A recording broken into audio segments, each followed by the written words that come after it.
जय हिंद साथियों। मित्रों, मैं मनोज दुबे वर्ष 1998 में भारतीय वायुसेना से बतौर सैनिक मैंने सेवानिवृत्ति या जिसे वीआरएस कह सकते हैं प्राप्त किया और उसके उपरांत उत्तर प्रदेश लोक सेवा आयोग से एक राजस्व अधिकारी के रूप में मेरी नियुक्ति हुई और जिसे डिपार्टमेंट ऑफ रेवेन्यू भी कहते हैं, जिसमें लगभग मैंने 25 वर्ष कार्य किया। मोटा मोटा मैं बता दूं मेरा काम क्या था। वो ज़मीन जायदाद यानी गांव की जो ज़मीन है और कुछ अंश तक शहरों की ज़मीन है, जो भूमियां होती हैं, प्लॉट्स होते हैं, गाटे होते हैं, उनका लेखा जोखा रखना, उनके मुकदमे तय करना, कुछ अंश का निर्धारण, तमाम ऐसे काम जो गांव के जो सैनिक होंगे वो समझ सकते हैं। तो मैं अभी इस विभाग से भी मैं सेवानिवृत्त हो गया। उसके बाद मैंने चूँकि विधि स्नातक था, यानी जिसे आप कहते हैं बैचलर डिग्री इन लॉ, ये भी मेरी शिक्षा रही, तो मैंने फिर उच्च न्यायालय इलाहाबाद में बतौर एडवोकेट भी कार्य प्रारंभ किया। तो एक चीज़ जो मेरे सामने आई सेवा के दौरान भी, मैं संक्षेप में बता दूं, मैंने बहुत से ऐसे सैनिकों को पाया जो ज़मीन जायदाद के विवाद से काफ़ी परेशान थे।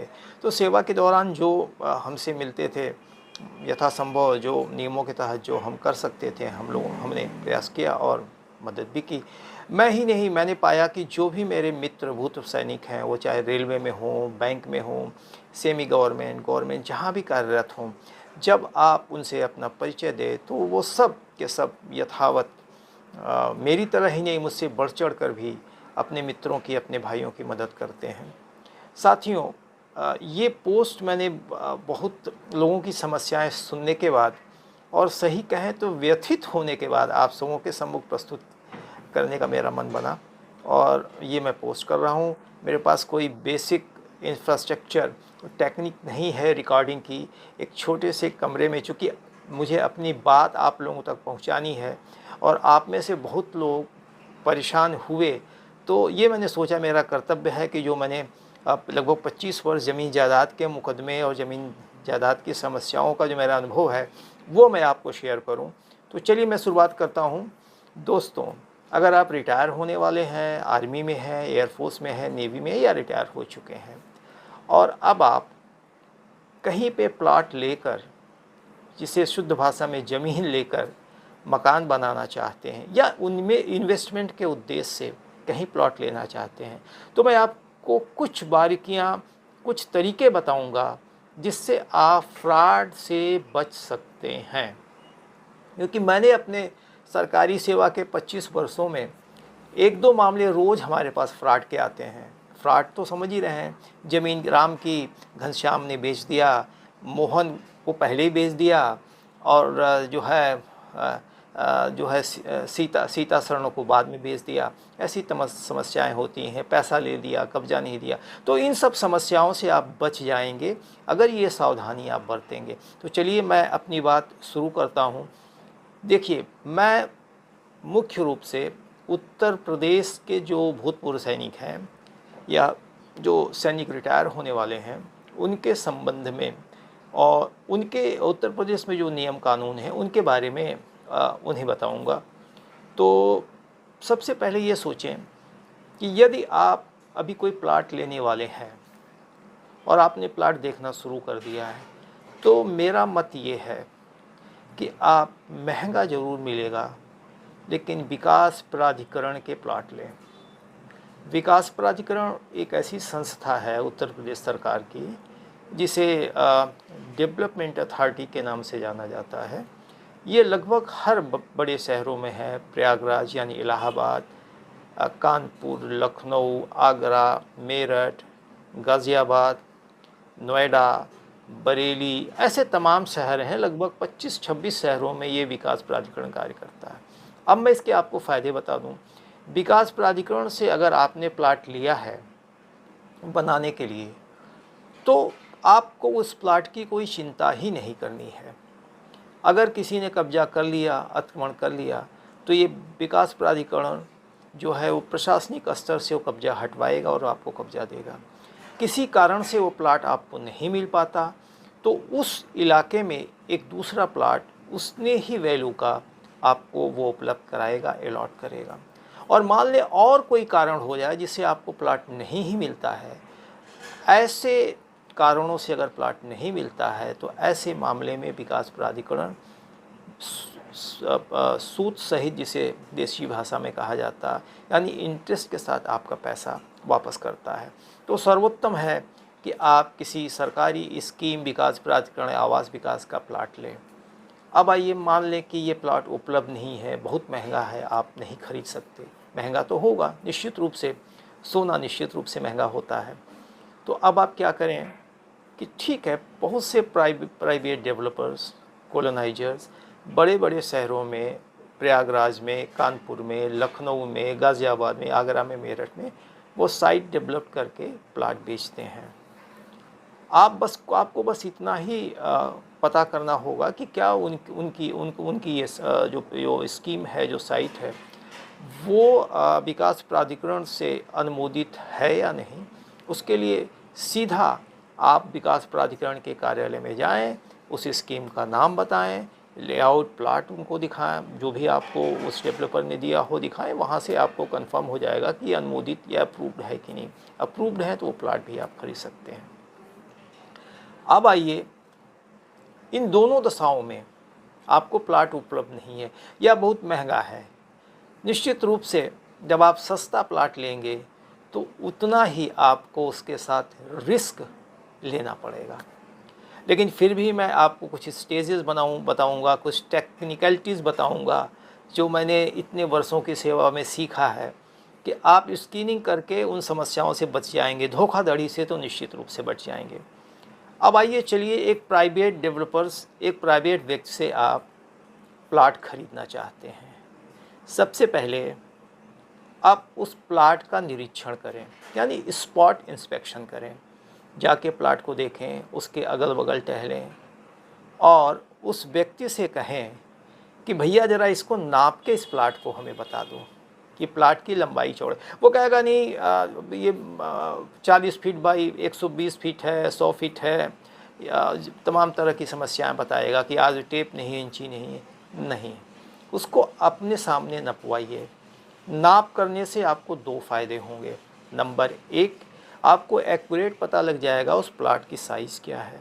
नंबर दो, जैसे ही उसमें फीता चलेगा, नाप शुरू होगा, अगर कोई विवाद होगा तो ऑन द स्पॉट वो व्यक्ति वहाँ पे ऑब्जेक्ट करने आ जाएगा। ना आएगा तो 2-3 दिन में आपको ये सच्चाई पता लग जाएगी कि ये प्लाट विवादित है या नहीं। अब आइए, अब ये कैसे जानें कि जो व्यक्ति आपसे मुखातिब है, जिस व्यक्ति के द्वारा वो प्लाट आप ले रहे हैं, ये ज़मीन उसके नाम है कि नहीं। इसके लिए एक बेसिक अभिलेख होती राज्य सरकार उत्तर प्रदेश में बनाई, हर सरकार के पास है वो बेसिक अभिलेख है, जिसे खतौनी कहते हैं। खतौनी क्या है?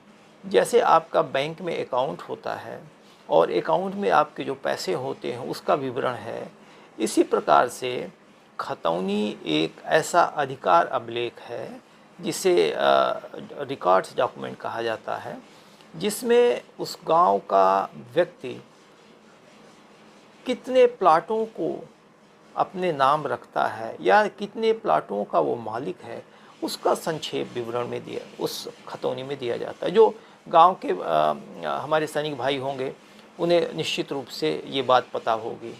अब आइए क्या करें, आप उनसे पूछें ये आपका प्लाट नंबर क्या है। भैया जो आप हमें बेचना चाह रहे हैं वो आपको प्लाट नंबर बता देंगे।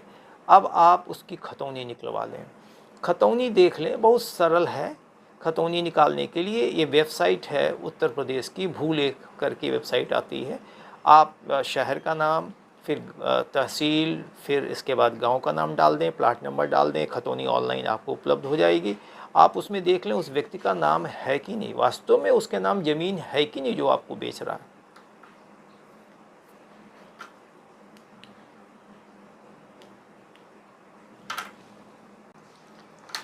अब अपने पाया कि वो प्लाट जो आप परचेज़ करना चाह रहे हैं, देखिए प्लाट जो होगा उसका एरिया काफ़ी ज़्यादा होगा, मैं किसान की भाषा में कहूँ तो हो सकता है 1 बीघे का होगा, 2 बीघे का। वर्ग मीटर में बात करें तो 1 हेक्टेयर ज़मीन में 10,000 वर्ग मीटर होता है।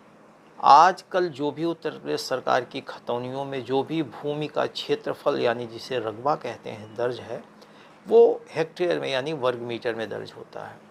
अब वो 1 बीघे का प्लाट तो आप अकेले लेंगे नहीं, या 2,000 2,500 का प्लाट, उस प्लाट का एरिया होगा, आप लेंगे नहीं।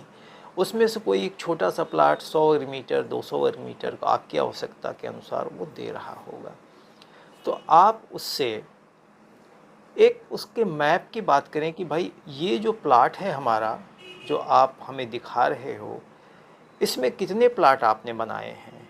वो कुछ मैप हो तो उससे मैप मांग लें, मैप से इस बात का मिलान कर लें कि कितने इस साइज़ के कितने से प्लाट, कितने प्लाट, वो सब लेआउट करके बना के रखे रहते हैं, ठगने के लिए भी और सत्यता दोनों होती है उनमें। तो आप देख लें कि आपका प्लाट कहाँ पे है। अब आप निश्चित हो गए कि भाई प्लाट भी आपका उस मैप में जो उसका लेआउट है बना के रखा है उसने, खतौनी से ये पता कर लिया आपने कि उसके नाम ज़मीन भी है। अब आइए एक दूसरी स्थिति आती है कि जो बड़े बड़े कॉलोनाइज़र होते हैं, जो बिल्डर्स होते हैं, जो ये इस प्रकार के दलाल ही शब्द का मैं प्रयोग करूँगा, या जो इस प्रकार के एजेंट होते हैं, वो जिसकी ज़मीन होती है, जिसकी भूमि होती है, उससे समझौते के आधार पे पावर ऑफ अटॉर्नी करा लेते हैं। पावर ऑफ अटॉर्नी क्या है कि एक व्यक्ति अपनी ज़मीन को उसका बेचने के लिए या उसमें किसी प्रकार के मुकदमे भी करने के लिए, हर प्रकार के लिए किसी दूसरे व्यक्ति को अधिकृत कर देता है, एथराइज़ कर देता है कि मैं फ़लाने को अपने इस गांव की इस ज़मीन को बेचने का पूरा हक देता हूँ। जो वो बेच देगा वो मेरे लिए वो मान्य है, मैं उसे मानूँगा। ये पावर ऑफ अटॉर्नी हो। अब पावर ऑफ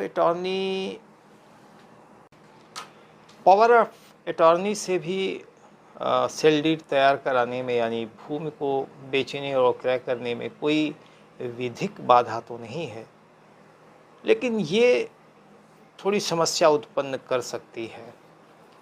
ऐसे भूमि को क्रय करने से, परचेज करने से अगर आप बचें तो ज़्यादा अच्छा है।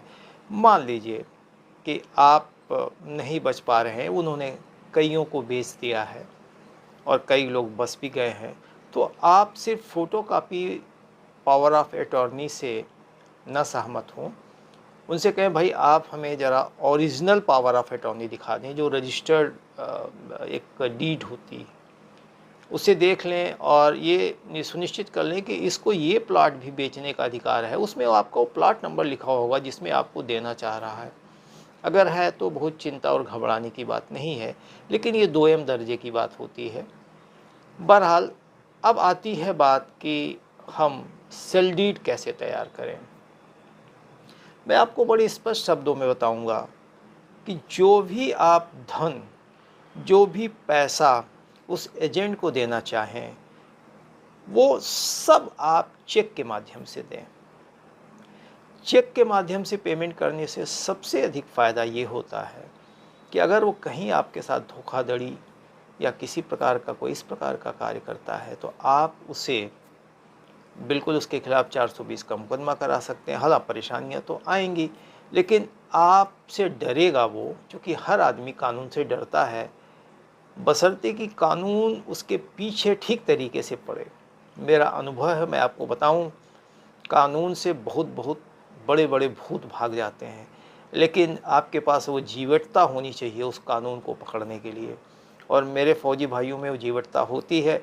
बस उन्हें एक अच्छा तरीका कोई बता दे तो वो बड़े बड़े भूत को भगा देते हैं।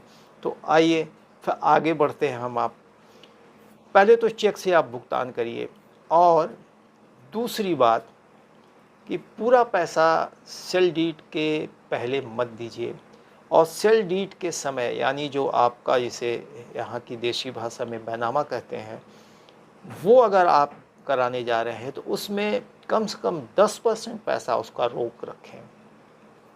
सेल डीड में लिखवा दें इस बात के लिए ट्रांसफ़र ऑफ प्रॉपर्टी एक्ट में इसका प्रावधान है। मान लीजिए 10 लाख का वो प्लाट आपका निश्चित हो रहा है, तो आप उससे कहें भैया कि हम 8 लाख आपको अभी दे दे रहे हैं, आप सेल डीड कर दें, 2 लाख रुपए हम आपको 3 महीने के अंदर दे दें जब आप कब्ज़ा करा देंगे। क्योंकि जो शहर के नज़दीक के प्लॉट हैं उसमें कब्जे की सबसे बड़ी समस्याएं उत्पन्न होती हैं। आपने बैनामा करा लिया, सेल डीड हो गया, आप प्रसन्न हो गए, लेकिन जब कब्ज़ा लेने आप जाते हैं तो वहाँ एक दूसरा व्यक्ति खड़ा हो जाता। वो कहता है कि भाई ये तो मेरी ज़मीन है, इस पे मैंने उनको 2 लाख रुपए का एडवांस दे रखा है। और कई दशाओं में तो ये भी मिलता है कि वो उसको पहले भी कोई एक सेल डीड कर रखा है। तो कानून जान ले कि always in first in time will prevail. कहने का मतलब जिसका बैनामा पहले का है, कानून उससे मान्यता देगी, आपका बैनामा शून्य हो जाएगा। तो इन परिस्थितियों में कुछ पैसा बचा के रखें। उसका तरीका ये है कि आप 10 लाख का है, 8 लाख आपने पेमेंट कर दिया, सेल डीड आपकी हो गई, बैनामा हो गया। 2 लाख रुपए तब दें जब आपका कब्जा हो जाए। नियम यह है कि जब आप 2 लाख रुपए उसे फिर वही रजिस्ट्रार कार्यालय में जाइए, उससे कहिए कि भैया ये 2 लाख रुपए दिया, एक उसकी रसीद जमा होती है, एक उसकी लिखा पढ़ी की कार्रवाई होती है और वो रजिस्ट्रार द्वारा प्रमाणित होता है। और जब वो आपको 2 लाख रुपए जमा करने के बाद रसीद मिल जाए, जमा हो गया पैसा, तो वो मान लिया जाता है कि आपने सारा पैसा दे दिया, आपका कब्जा हो गया। इस प्रकार की अगर आप सावधानियाँ करेंगे तो 90%, देखिए 100% की गारंटी तो कोई नहीं दे सकता, 90% आप भूमि के विवादों से बच जाएंगे। बिना कब्जा लिए आपने पूरा पैसा दे दिया, बैनामा हो गया। बैनामा एक कागज़ है जो इस बात को बताता है कि राम कुमार ने 10 लाख रुपए में घनश्याम कुमार को एक प्लाट बेचने का करार किया या बेचा, और अगर घनश्याम कुमार को वो प्लाट नहीं मिल पाता तो वो राम कुमार से सब सूद सहित उसके पैसे ले लेगा। अब उसके लिए आप मुकदमा करें दीवानी में, और सन 82 के मुकदमे अभी तक पेंडिंग हैं। तो मित्रों, इन सब अगर सावधानियों का जो मैं बता रहा हूँ उसका ध्यान देंगे तो आप निश्चित रूप से ये धोखाधड़ी की विपत्ति से बच जाएंगे। अब एक कुछ व्यवहारिक पक्ष भी मैं आपको बताऊं। जो प्लाट आप ले रहे हैं, जिसको देख के आए हैं, अगर अगल बगल पड़ोस में कोई घर बना है, बसा है, तो उससे भी जाकर वार्ता कर लें, बातचीत कर लें कि भैया ये प्लाट कैसा है, ये ज़मीन कैसी है, कोई विवाद तो नहीं है। देखिए, थोड़ा ना थोड़ा कुछ न कुछ तो आपको समय देना पड़ेगा। अगर आप समय नहीं देना चाहते हैं तो फिर तो मुश्किल है। ज़मीन जायदाद के मामले में जांच पड़ताल के लिए समय देना बहुत ज़रूरी है। यदि आप मान लीजिए किसी कारण से जानकार नहीं हैं, समय नहीं देना चाहते हैं, तो उस तहसील के किसी भी अधिवक्ता को पकड़ लें। वो 1000-2000 रुपये आपसे फ़ीस लेगा, लेकिन सारी कागज़ी जानकारी प्राप्त करके आपको बताएगा। लेकिन याद रखिएगा, ये निश्चित रूप से याद रखिएगा, जो आपका एजेंट है उसकी जाति का वो वकील ना हो। मैं ऐसा इसलिए कर रहा हूँ, मैं जाति पाति की बात नहीं करता, लेकिन मित्रों, मैंने भी सेना में सेवाएं दी हैं। मैंने पठानकोट में मंदिर, मस्जिद और गुरुद्वारे को एक साथ देखा है। ये सिविल है, यहाँ पे जात पात का ऐसा व्यापार चलता है कि आप छल लिए जाएंगे। ऐसा मैं इसलिए बता रहा हूँ कि जो ये ज़मीन के क्रय विक्रय करने वाले एजेंट होते हैं, ये वकीलों को भी कमीशन देते हैं कि भाई मेरा प्लाट बिकवा दो। तो उसमें अगर कोई कमी होगी तो, और ज़्यादातर उनके वकील वही होते हैं जो उनके नाते रिश्तेदार होते हैं, मेरा प्लाट बिकवा दो तो मैं तुम्हें कुछ पैसे दे दूँगा, कमीशन दे दूँगा। तो इन सब बातों से बचने के लिए आप पता कर लें कि अगर वो ब्राह्मण है, पंडित है, तो यादव को वकील को पकड़िए, यादव वकील को पकड़िए, उसे 1000-2000 रुपया दीजिए, वो ज़मीनों के बारे में सारी जांच पड़ताल करके आपको बता देगा और आप फ्रॉड की दुनिया से बच जाएंगे। जय हिंद। फिर ऐसे ही समस्याओं के साथ ही आपके सामने शामिल होंगी। जय हिंद।